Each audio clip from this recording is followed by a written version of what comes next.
Então é um convite para o autoconhecimento. Nós estamos aqui dentro de uma esfera socrática, né? O conhece a ti mesmo.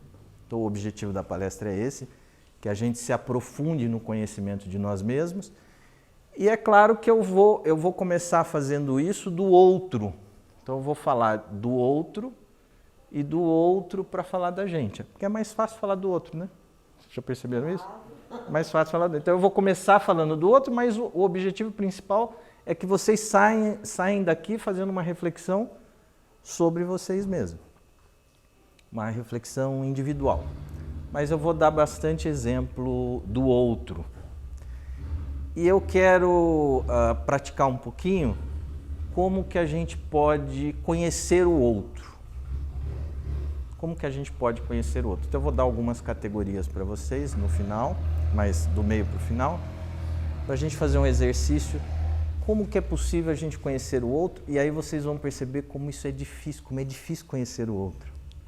E, consequentemente, como é difícil a gente conhecer a nós mesmos. Então, é um pouco quebrar um pouco essa ideia que a gente tem de que é fácil. Esse é um conhecimento fácil que eu já tenho. Como eu sei dos 4 temperamentos, né? Eu sei que existem lá os 4 temperamentos, tem o colérico, tem o fleumático. Então, eu já sei que eu sou fleumático. Então, eu já sei o que eu sou. Como tem lá o Eneagrama, e tem os números do Eneagrama, eu já sei que eu sou um número 9, então eu já sei o que eu sou. Então a gente vai buscando muitas técnicas e a gente se pega em alguns conceitos e fala, eu já sei o que eu sou isso aqui. E eu quero mostrar para vocês que é mais profundo do que a gente imagina e que nós vamos precisar de mais tempo para conhecer o outro e mais tempo para conhecer a nós mesmos, e que esse é um projeto da vida toda. É a vida toda a gente fazendo isso. Então o meu convite é que vocês aceitem essa proposta socrática, né? O conhece a ti mesmo. E o Sócrates ele é uma boa referência, porque o Sócrates também tem uma segunda frase muito famosa, que é de que eu só sei que nada sei. Então a gente tem que partir de uma certa humildade de que eu não me conheço.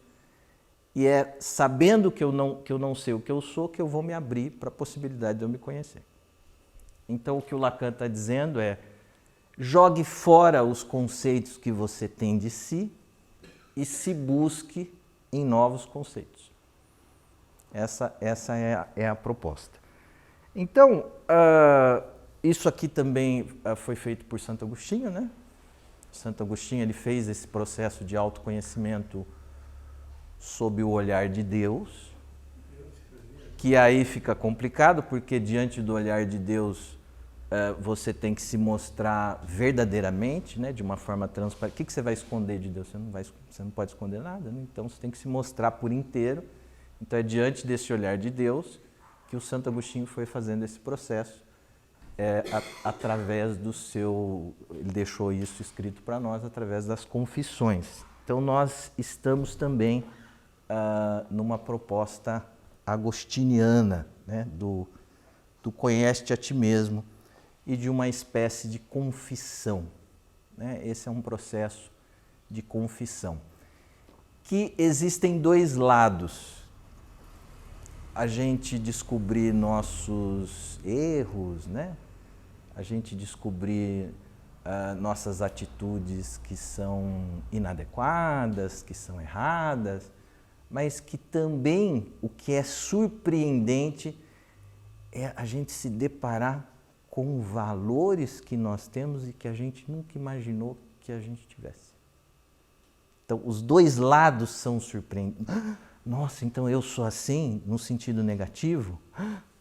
Então isso espanta. Então olha só, eu estou me percebendo onde eu não me penso. E ao mesmo tempo o que espanta também é o fato da gente se perceber em algo que a gente tem de valor, né? Então isso que eu estava falando para vocês da descoberta pela filosofia, olha como é gradual, né? Olha como é gradual. Quando eu estava lá em Jabuticabal estudando agronomia, não fazia a menor ideia da filosofia, isso não existia na minha vida. Aí eu vou fazer psicologia, também a ideia da filosofia não existe na minha vida. Aí é depois... Então, olha como a gente demora para encontrar a nós mesmos. Então, a gente precisa de tempo, a gente precisa de reflexão, a gente precisa de concentração. Vou dar aqui alguns exemplos clínicos para vocês entenderem do que eu estou falando. Então, uma vez, uma paciente chegou para fazer terapia comigo, e ela, enquanto ela estava falando da vida dela, ela dizia assim, porque eu sou muito lerda. Eu sou muito lerda. Porque eu sou preguiçosa. Porque eu sou muito lenta. Ela começou a me falar isso. Então, o que ela está trazendo para mim? Ela está trazendo o que ela pensa dela própria. É isso que ela pensa. Esses são os conceitos que ela tem em relação a ela mesma. Eu sou lerda, eu sou preguiçosa, eu sou lenta. Só que enquanto ela me falava isso, eu sou lerda, eu sou preguiçosa, eu sou lenta, ela me trazia o dia a dia dela, fim de semana que ela viveu, o encontro com os filhos, o trabalho que ela tinha, o dia a dia, a rotina, o cotidiano. E a hora que eu fui olhando a rotina, o dia a dia, o cotidiano dessa mulher, eu falei, essa mulher é um vulcão. Essa mulher ela não tem nada de lerda, ela não tem nada de lenta. Ela é extremamente dinâmica, ela é extremamente ativa. Só que ela não tinha a menor consciência disso. Então, no trabalho, ela achava que quem tinha o destaque e o brilho era o marido. Então, para ela, quem segurava toda a estrutura da empresa era o marido. Para ela, quem segurava todos os filhos era o marido. E ela não tinha a menor consciência do quanto ela era afetiva, do quanto ela era participativa, do quanto ela era produtiva na empresa, o quanto ela tinha um relacionamento com toda a equipe. O marido fazia algumas negociações comerciais, mas quem estava segurando tudo era ela. E ela não tinha a menor consciência disso. Então, ela tinha assim, uma ideia de que o papel dela era meio coadjuvante, que o ator principal era o marido. Ela tinha uma ideia de que ela estava fazendo um papel secundário. E aí pouco a pouco, eu vou dizendo isso para ela. Eu vou mostrando isso para ela. E ela vai se surpreendendo com isso. Ó a frase do Lacan. Você não está aonde você se pensa. Você está naquilo que você não pensa de você. Então ela nunca pensou que ela fosse dinâmica, forte, afetiva, produtiva. Ela nunca imaginou que ela fosse isso. E ela descobriu que ela é. É importante que ela faça isso? Isso é algo que traz efeito? Eu saber o que eu sou, isso traz... Isso foi importante para ela? Isso trouxe algum resultado para ela? Muito, né? Muito. Por quê? Porque se você não sabe o que você é, você não pode usufruir disso que você é. Você não pode se realizar nisso que você é. A pessoa ela pode ser inteligente, mas se ela não tiver consciência da sua inteligência, ela pode se sentir burra. Então é muito importante isso. É isso que a gente chama de reconhecimento. Você se reconhecer, você se conhecer, você se aprofundar em você mesmo. E foi isso que ela fez. Uma outra paciente uma vez disse assim, eu não fui uma boa mãe. Definitivamente eu não fui uma boa mãe, eu fui uma péssima mãe. Eu nunca fui uma mulher de ir para a cozinha fazer pipoca para as crianças. Nunca fui uma mulher assim. Nunca gostei de cozinhar. Então definitivamente eu não fui uma boa mãe. Meu marido foi. Meu marido foi afetivo, meu marido foi um bom pai. Mas por que a senhora acha que o seu marido foi um bom pai? Não, porque ele pulava na piscina, ele brincava com as crianças. Olha como nós vamos criando esses conceitos, né? Então, o marido é afetivo, eu não sou afetiva. Ele é um bom pai, eu fui uma péssima mãe. Olha como nós vamos cravando esses conceitos sobre nós mesmos, né? E nós vamos engessando isso. E aí, o paciente está trazendo a vida dele, e a gente tem que começar a enxergar, no relato do paciente, a gente tem que começar a enxergar a realidade. Será mesmo que ela foi uma péssima mãe? Será que isso é verdade ou não? Então vamos investigar. E aí, a hora que a gente vai investigar, a gente encontra uma mãe extremamente afetiva.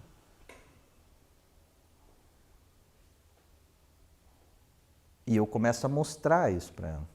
Isso que você fez aqui, essa preocupação sua ali, aquele dia que você saiu de madrugada atrás do seu filho. E eu vou mostrando isso.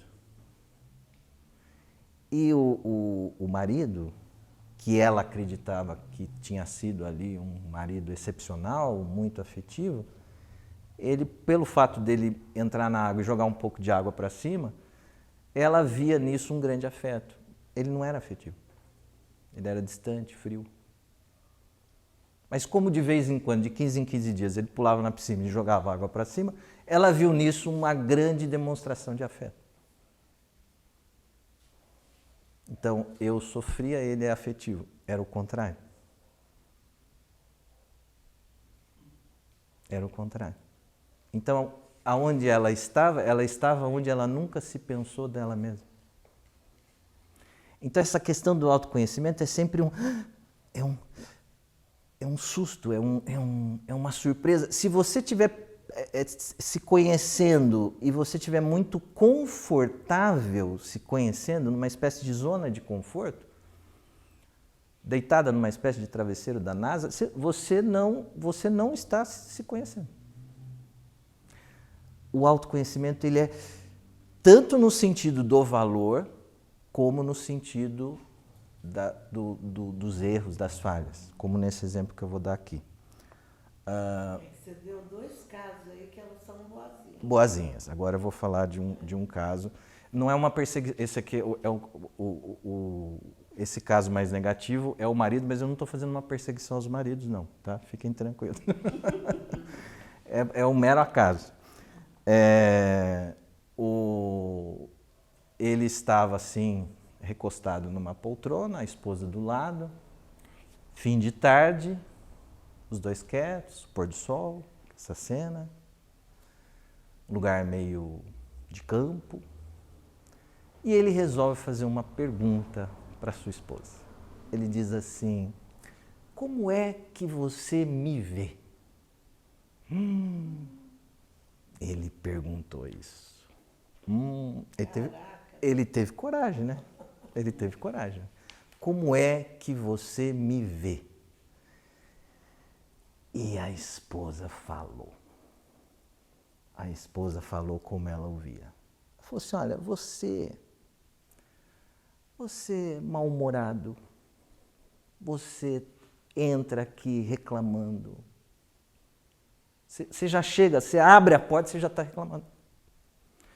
Você é pão duro, tudo para você é dinheiro, você só pensa em dinheiro. Ela falou, botou todas as cartas na mesa. E era verdade o que ela estava falando? Era verdade. Ele era o meu paciente, né? Então, a hora que ele me conta isso, eu reconheço tudo isso que ela está falando, eu reconheço nele ali. Porque eu tenho uma relação com ele, né? No consultório. Mas ele se reconheceu? Claro que não. Ele falou assim: André, a hora que ela começou a falar, o olho dele arregalou desse tamanho, porque ele não esperava. Ele achou que ela fosse falar assim: poxa vida, você dá tudo para nós, né? Para mim, para os filhos. Você é um marido sensacional. Ele esperou que ela fosse falar isso. Ele não imaginava que que ela fosse dizer isso. Ele não imaginava. E aí ele falou assim, André, o chão se abriu, eu queria entrar ali, mas eu nunca me arrependi tanto de ter feito uma pergunta como essa. Por que eu não fiquei quieto? E é claro que ele não aceitou. É claro que ele não aceitou. Isso que a esposa faz de dizer a ele, como é que vocês pensam isso? A esposa que põe as cartas na mesa, ela está sendo como? O que vocês acham? Isso é uma questão também de autoconhecimento, né? Quando a gente olha assim rapidamente, a gente pode achar que essa esposa é ruim, não pode achar? Se a gente olhar rápido, né? A gente fala assim, essa esposa sacaneou ele, pô. Só que o que ela está falando é verdadeiro. Ela não está mentindo, ela está dizendo a verdade. Então ela pôs as cartas na mesa. Quando um dos dois, né, pode ser o homem que faça isso, pode ser a mulher, toma a coragem de pôr as cartas na mesa, isso é um ato afetivo. Isso é um ato afetivo. Se o outro que está escutando as verdades difíceis ali, se ele conseguir aceitar, o casamento vai dar um salto de qualidade. Aceitar é dificílimo, né? Aceitar é dificílimo. Então você tem que aceitar o quê? Aceitar se ver onde você nunca imaginou se ver. Então o que é que eu estou falando para vocês? Você se vê aonde você nunca se viu. Você se perceber aonde você nunca se percebeu. Isso é o autoconhecimento. Não é? Se você estiver muito confortável fazendo o autoconhecimento, é porque você não está na verdade. A verdade, ela sempre ela surpreende. Ela sempre nos pega um pouco pelo pé.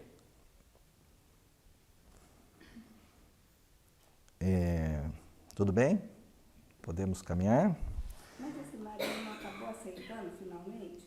Aceitou nada. Então, Aceitou nada.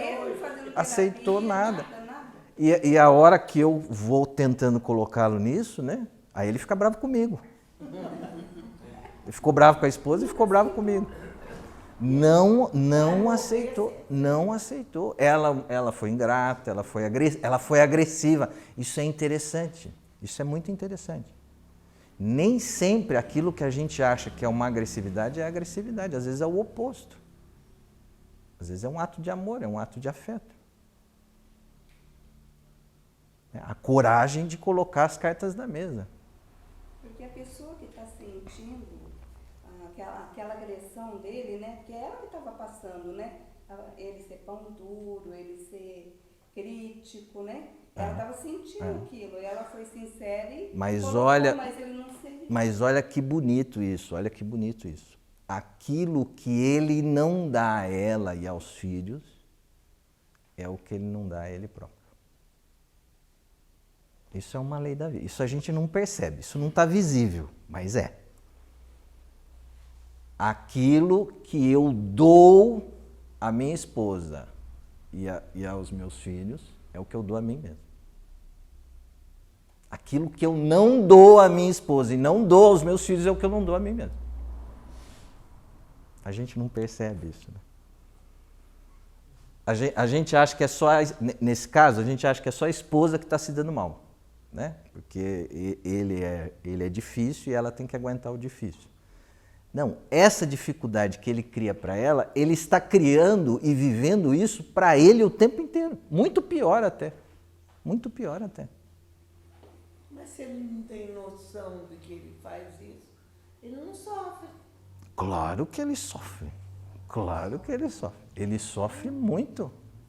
Ele sofre muito. Ele não tem a consciência do sofrimento. Ele não sabe que ele sofre, mas ele sofre. Ele sofre muito, muito. Ele tem assim uma visão muito enaltecida dele mesmo, né?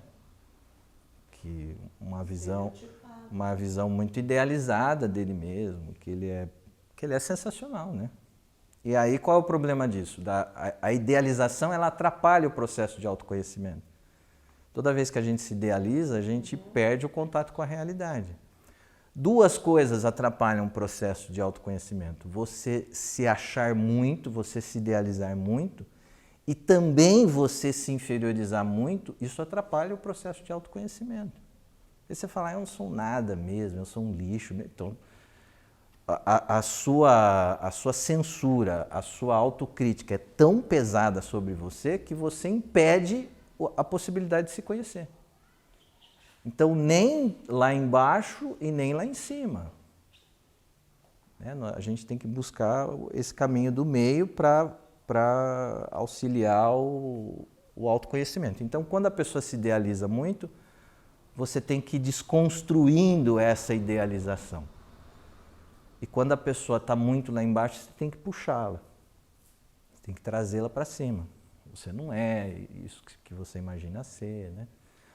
Algo que atrapalha o processo é a pessoa ficar muito no que ela sente.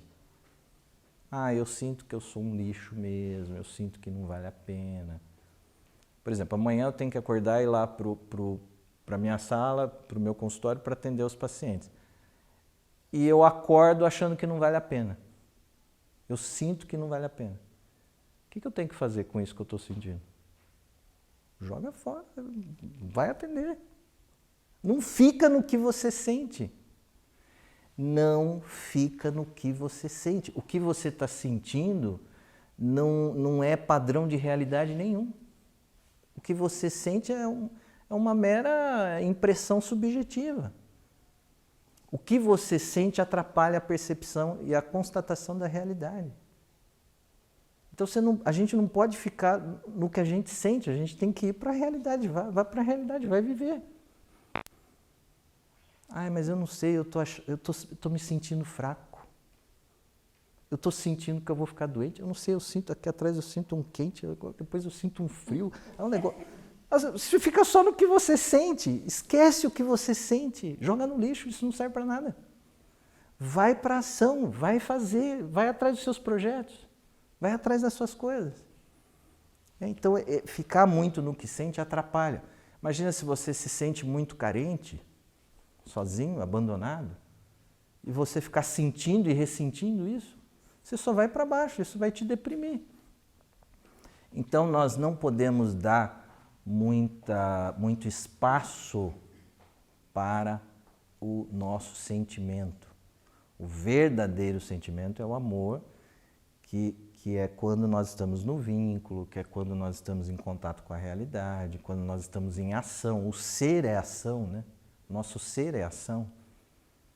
Quando nós sentimos, nós estamos só fechados ali naquela clausura em contato com nós mesmos.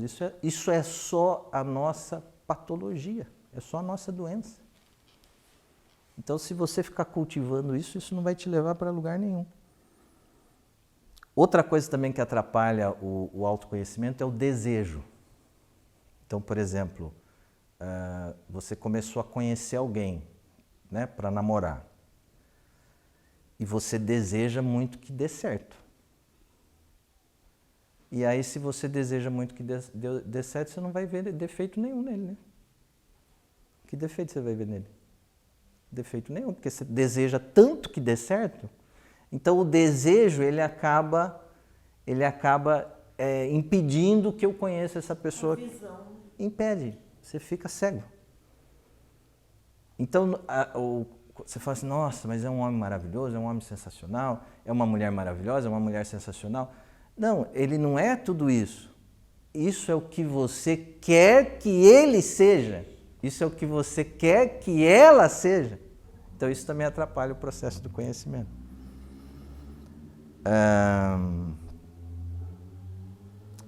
Deixa eu passar para vocês as categorias que eu pensei aqui. Categorias de como... O que seria bom a gente tentar ver? Por exemplo, você está buscando uma pessoa para se relacionar, ou você está buscando uma pessoa para fazer uma sociedade, ou você está procurando uma pessoa para uma amizade mais profunda. Como é que você que tipo de categoria, né? Que tipo de conceito, de diagnóstico? Podemos até pensar assim, a gente poderia buscar que fosse bom que aquela pessoa tivesse. Então eu vou falar desse valor e também eu vou falar quando a pessoa não tem, né? O lado negativo, vou falar dos dois lados. Como que a gente pode identificar se a pessoa tem isso ou se a pessoa não tem isso? Então eu pensei 3 categorias que eu acho que é interessante. Segundo algum autor, André? Não, é o Você que... autor André. É isso que eu queria saber. Eu pensei, lá no meu consultório, Porque você fez essa... lá no meu consultório eu falei assim, que tipo Certo? de categoria seria interessante se buscar em alguém? E aí a gente pensar o negativo também, quando a pessoa não tem isso. E como que a gente poderia identificar isso na pessoa? É um exercício de autoconhecimento. Pensei 3 categorias. Afeto. Afeto.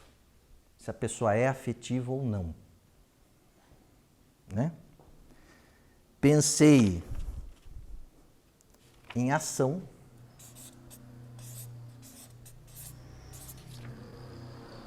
Que eu acho que é um atributo importante que a pessoa tenha.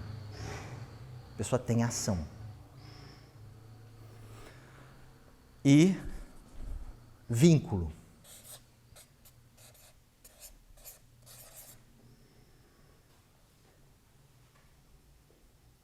Né?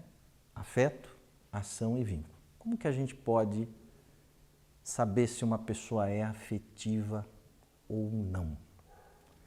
O que eu quero treinar um pouco vocês é assim, como é sutil e como é difícil. A gente precisa ter um pouco de calma, então, de reflexão, e nós vamos precisar de um pouco mais de tempo. Você não vai conseguir fazer assim de bate-pronto. Precisa um pouco mais de tempo para você ir chegando no ser do outro, né? Quem é ele? Onde ele está? Então, o afeto, né? Uma pessoa que tem o verdadeiro sentimento, o amor, né? Nós podemos pensar, mas todos nós temos, mas o afeto, a pessoa afetiva é aquela que coloca o amor na vida. Porque manifesta, porque eu posso ter isso reprimido, represado, eu não jogo isso para fora, né? Então, o que eu estou falando da pessoa afetiva é a pessoa que coloca o afeto. Então, esse verdadeiro sentimento, que é o amor, é uma disponibilidade, é uma entrega, é uma doação que a pessoa faz, né, para a vida, para os vínculos. Vocês vão perceber que essas 3 categorias se intercomunicam, né? Elas estão relacionadas. Uma pessoa afetiva é uma pessoa de ação e também é uma pessoa que faz vínculos. Né? Vocês vão perceber que... Sempre? Sim. Uma pessoa afetiva é uma pessoa de muita ação. Né? O arrogante aqui não pode ser afetivo, né? O arrogante ele não vai conseguir ser afetivo. Né? Então isso já vai atrapalhar os vínculos. O arrogante não forma vínculo. Entendeu? Como essas categorias elas estão relacionadas, né? Então, para a pessoa ser afetiva, ela tem que ser humilde. Né? Qual que é o oposto da arrogância? A humildade. Então, uma pessoa mais humilde, ela vai ser mais afetiva. Uma pessoa mais arrogante, ela vai ser menos afetiva. O que é o arrogante? O arrogante a falha é tua, né? O erro é teu. É você que errou. O arrogante, ele está sempre apontando o erro e a falha para os outros. Ele está sempre certo. Né? Ele olha de cima, né? O arrogante faz a alavanca, ele precisa rebaixar o outro para que ele cresça, né?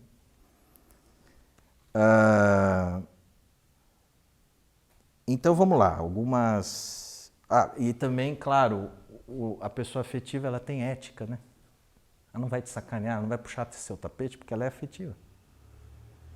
Né?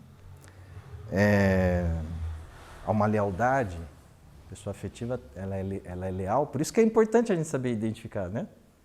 Porque são valores fundamentais. Você vai fazer uma sociedade, você vai fazer uma amizade. É fundamental. Você quer estreitar vínculos com aquela pessoa. Então é importante você saber identificar. Então vamos lá. O pão duro. Pão duro do dinheiro, pão duro. O avarento, o murrinha, o mesquinho. Nós achamos que isso tudo está no dinheiro. É o dinheiro, ele é assim com o dinheiro. Não, ele é assim com o afeto. Isso aparece no dinheiro. Sonega afeto. O afeto está todo represado. Ele não dá, veja bem, ele não dá afeto e ele também não recebe afeto. Quer dizer, ele faz uma barreira. Barreira. Para não receber. Barreira. Ele nem dá, o afeto não circula. Ele nem dá e nem recebe afeto. Né? Importante, não está só no dinheiro.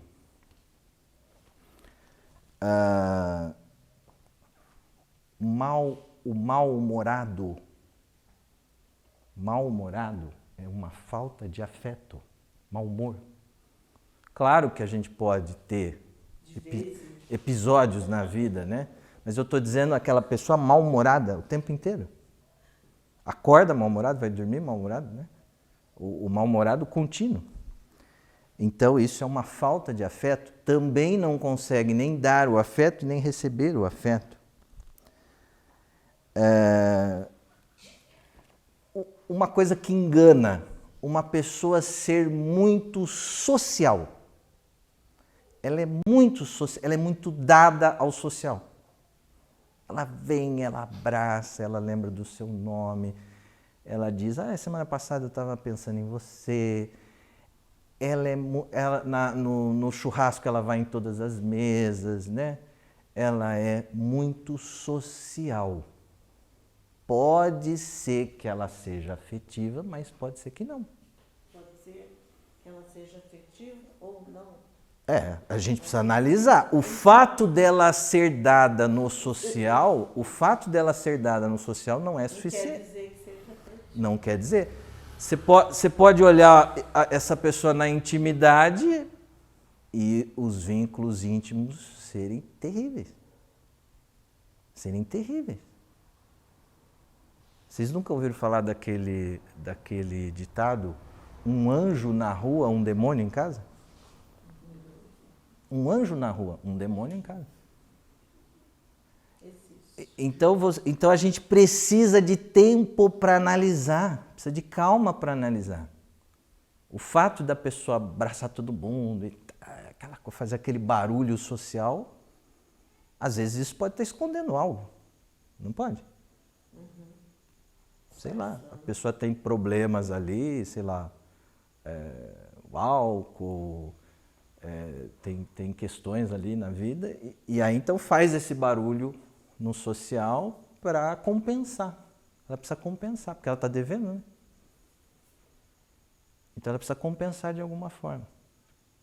Então nós precisamos de calma. Outra coisa que atrapalha no sentido do afeto, a pessoa sedutora. A pessoa sedutora, a gente se derrete para a pessoa sedutora assim. O chefe não faz. Quando chega o puxa-saco lá no chefe, o chefe chega até a se derreter assim, né? Puxa-saco vai elogiando, nossa, que camisa bonita, não sei o quê, como o senhor emagreceu. Aí a gente vai se derretendo assim, né? Isso não é afeto, isso é uma sedução. É uma pessoa sedutora. Ela está seduzindo por algum interesse. Ela quer obter alguma coisa. Ela quer tirar alguma vantagem. Então, sedução não é afeto. Então, percebe, a gente tem que sair um pouco da exterioridade dos comportamentos e buscar um pouco o coração, né? A gente tem que sair do exterior e buscar o coração. Onde está o coração dessa pessoa? O fato dele te mandar flores pode ser sim, pode ser não. O mandar flores pode ser porque ontem ele traiu e hoje eu estou mandando flores. Não é assim? Não pode ser assim? O comprar um anel pode ser afeto, pode ser uma compensação. Olha como é sutil, né? Como a gente precisa de calma. Se a pessoa ela é interesseira, se ela só pensa nos próprios interesses, se ela quer obter alguma vantagem ali, ela não é afetiva. Ela não é afetiva. O Schopenhauer tem uma frase terrível, né, mas verdadeira. Ele diz assim, aquela frase, os amigos da casa, está correta, porque eles são amigos da casa e não de você. Né? Então, é a amizade por interesse. Está interessado na piscina, está interessado no rancho, está interessado, né? Tá interessado no churrasco que você paga, está interessado nisso. Aí você fica doente, some todo mundo. Né? Não aparece ninguém. Então, nós precisamos distinguir quem é o interesseiro que está ali e quem é o afetivo. É diferente, muda. Porque o afetivo, a hora que você caiu doente, ele vai. Ele vai te visitar, ele te liga, ele quer saber como você está.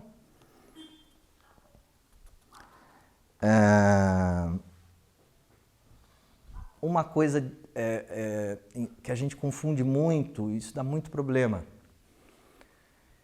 Nós confundimos dependência com afeto. Nós confundimos dependência com afeto. O filho que saiu para o mundo, esse aí não quer nem saber de mim. E esse aí é um ingrato. Esse aí bateu asa, voou. Agora o filho que ficou, esse é meu.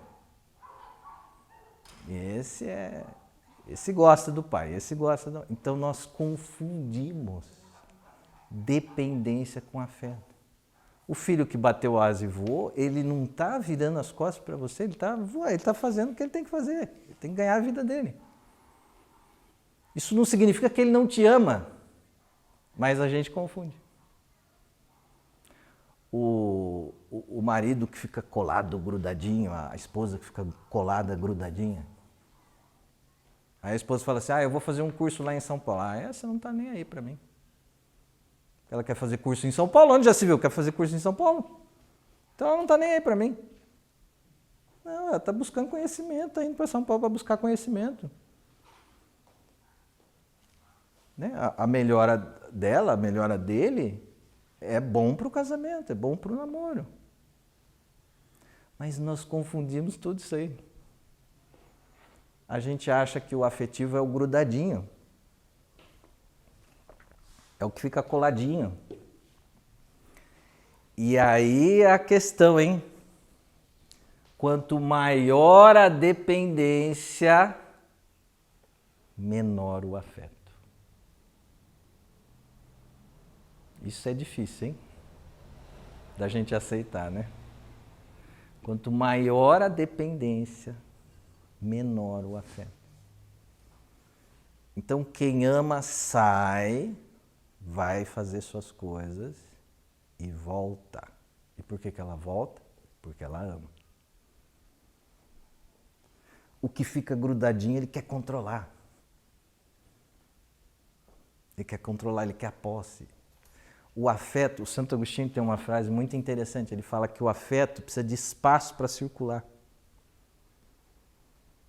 Então, quando você fica muito colado, o afeto não circula. Isso é domínio, isso é posse. Então, um relacionamento mais saudável é um relacionamento que dá espaço, que permite. Mas aí o outro vai me trair, o outro vai arrebentar. Lógico que não, é o contrário. Assim você vai fortalecer o seu casamento, porque o outro vai estar realizado, vai estar satisfeito. Quando voltar, vai voltar com tudo. Vai voltar com saudade, vai voltar, né? Então, quem ama vai, e vai porque tem um espaço para ir, e volta. E por que volta? Volta porque ama. O amor, ele tem que ser estabelecido na liberdade, né? Na liberdade.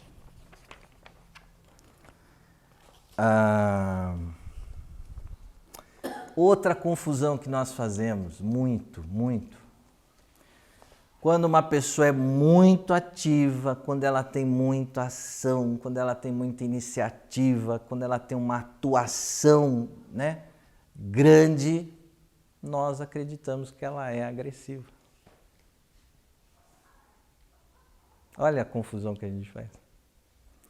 Quando a pessoa é paradinha, né, não faz nada, não tem ação, a gente fala, ai, que boazinha. Ai, que meiga, que fofa. A gente inverte tudo. Está tudo invertido, né? A falta de ação, a agressividade está na falta de ação. A falta de ação é uma agressividade. Se eu não vou, se eu não faço, se eu não digo sim, se eu não fecho lá a viagem, se eu não fecho o curso, se eu não... você ir para essas coisas é afeto. Se você nega tudo isso, isso é agressão. Você está negando a vida, você está negando as possibilidades, você está negando as oportunidades que a vida vai te dando. Então isso que é agressivo. Mas a gente acha bonzinho. Ah, essa pessoa é boazinha. Outra coisa que engana, muito comum nas famílias, algumas pessoas que são uma espécie de faz tudo na família, resolve tudo, faz tudo. A filha vai casar, eu vou resolver o casamento da filha inteiro. O genro ficou doente, eu vou lá, vou na farmácia, compro o remédio, levo para ele. Isso pode dar uma ideia de afeto, mas pode não ser. O que essa pessoa está querendo? Nós temos que olhar, né? Isso é uma coisa que Cristo mostra muito isso, né? No Sermão da Montanha. Nós temos que olhar a intenção da pessoa.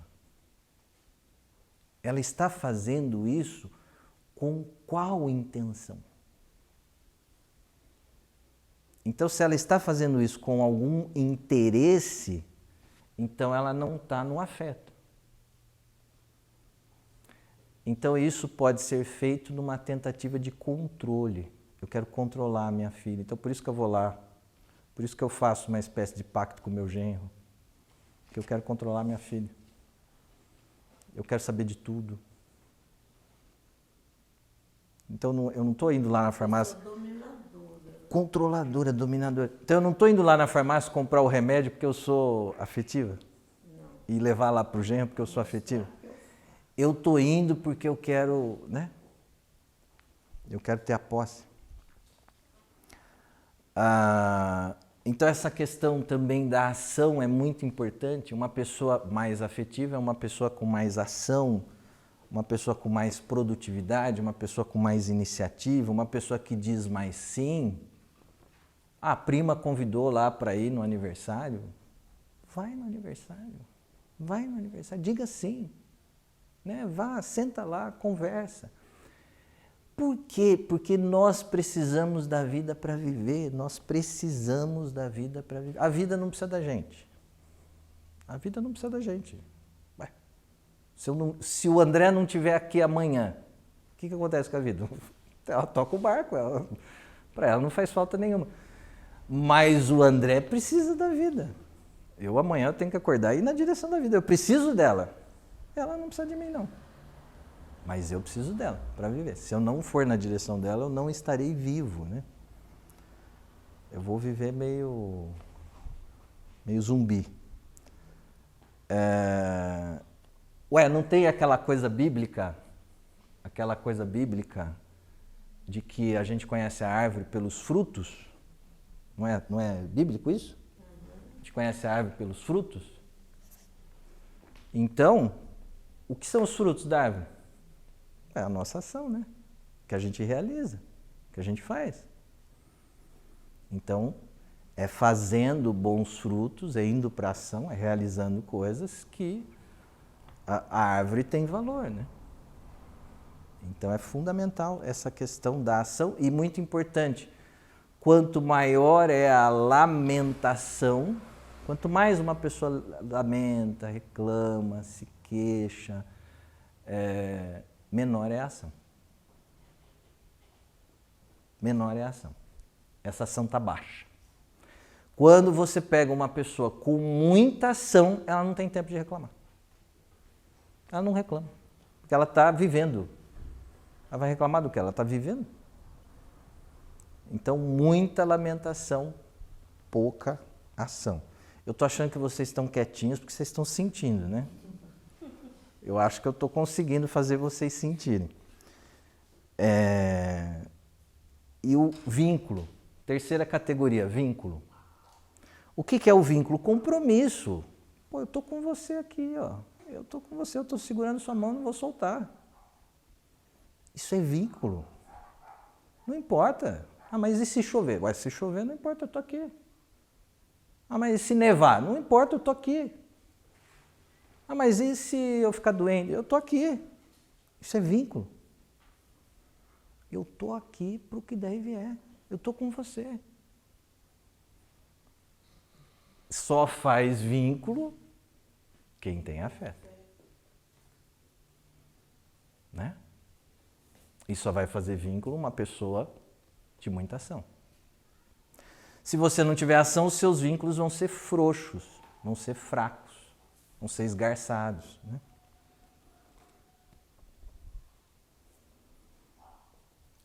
É muito importante a pessoa não brincar, né? Ser uma espécie de aventureiro. Então eu estou em busca de aventura. Se eu estou em busca de aventura, eu não estou fazendo vínculo. Estou brincando ali. Estou querendo me divertir. A custas do outro. Então eu não faço vínculo, eu sou um aventureiro. Vocês já ouviram aquela expressão braço curto, né?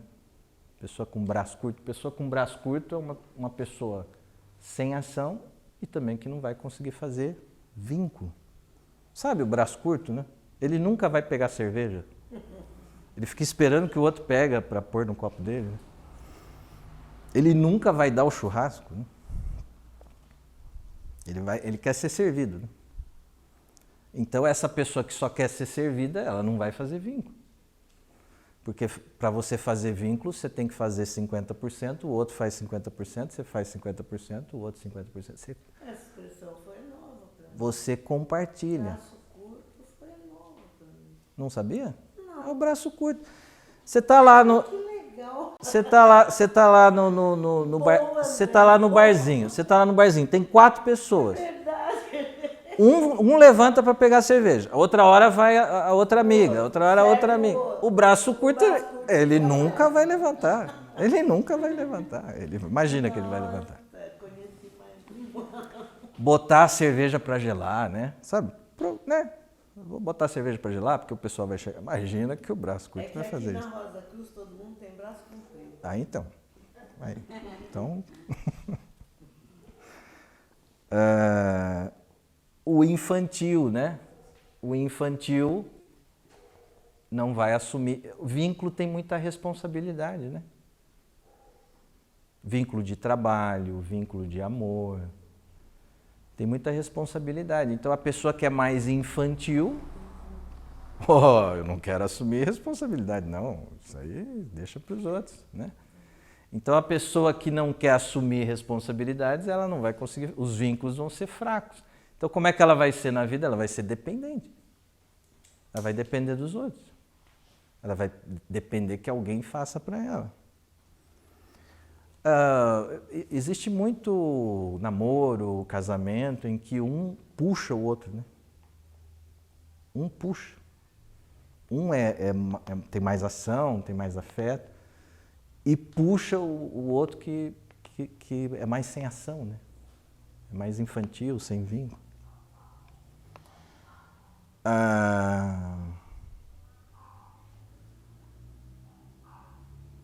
Vamos começar a encerrar, né? A fazer a conclusão. Então por que é importante a gente ir na direção das coisas, das pessoas? Por que é importante ir lá no aniversário da prima?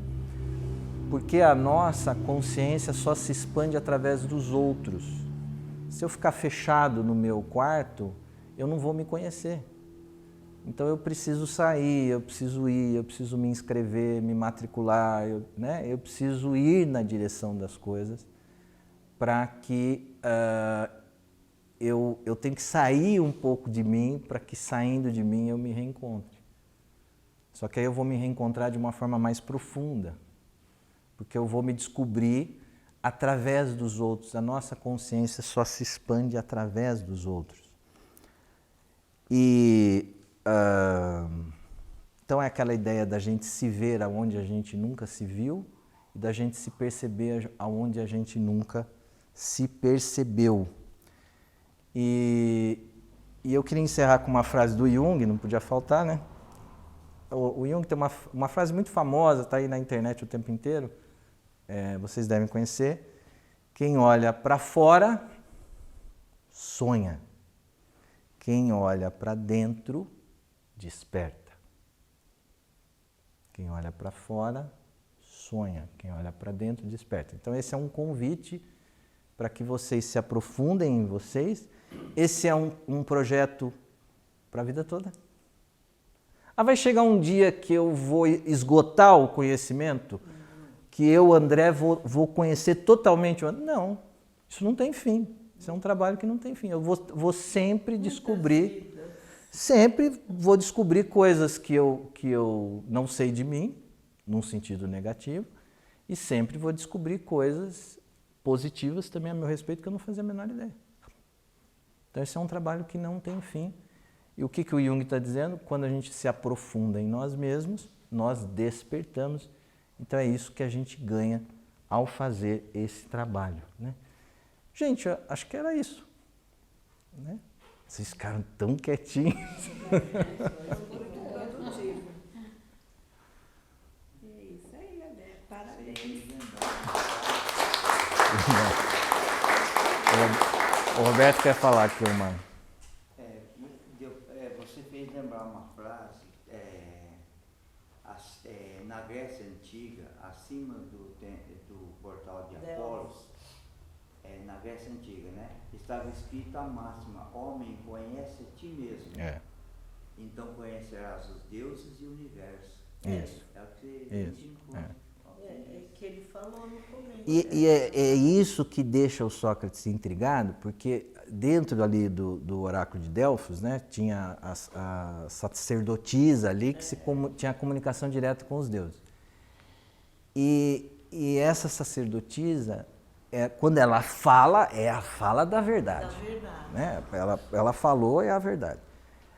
E aí ela fala que o Sócrates era o homem mais sábio que existia. Não foi o Sócrates que estava lá presentemente, era um amigo dele. E esse amigo veio e contou para o Sócrates. Aí o Sócrates falou: mas peraí, que história é essa? Só sei que nada. Como assim eu sou o mais sábio? Como assim? Existe aqui na cidade, existe o político que é sensacional, existe o escritor de teatro que é sensacional, existe lá o artesão que é sensacional. Por que eu sou o mais sábio? Tem tanta gente que sabe tanta coisa e tão mais do que eu. Por que eu sou mais sábio? E aí o Sócrates começa a sair na praça pública para conversar com as pessoas, para tentar descobrir por que o oráculo de Delfos diz que ele era o mais sábio. Então ele começa a dialogar com as pessoas, e esse diálogo é o nascimento da dialética filosófica. É o diálogo. Então você vai dialogar na busca do quê? Na busca de uma verdade. E depois de conversar com esses grandes homens da cidade de Atenas, ele chega à conclusão de que ele realmente era o mais sábio. Por que ele era o mais sábio? Porque ele era o único de todos que admitia que ele não sabia. Só sei que nada sei. Então é esse não conhecimento, né? É a consciência desse não conhecimento que ela é o melhor conhecimento que existe. Por quê? Porque se eu sei que eu não sei, eu vou sair em busca do conhecimento. Agora, se eu já acho que eu sou isso, eu sou aquilo, Sei tudo. eu me fechei. O André, eu sei que o André é assim, sabe? Pronto, eu me fechei. Eu não tenho abertura nenhuma para conhecer. Então, por que o Sócrates foi o maior? Porque ele era o único que admitia que esse não conhecimento, né? Esse não saber. Então, qual é o maior saber que nós podemos ter? É o saber que nós não sabemos, porque aí nós podemos buscá-lo. E isso movimenta a nossa vida e isso dá sentido à nossa vida. Quem pensa que sabe tudo não vai buscar conhecimento. Não busca, ela está fechado, né? Está enclausurado ali. Tudo bem, gente? Muito obrigada. Tá bom? Então, agora é Muito hora obrigado do pela chazinho. atenção. Mas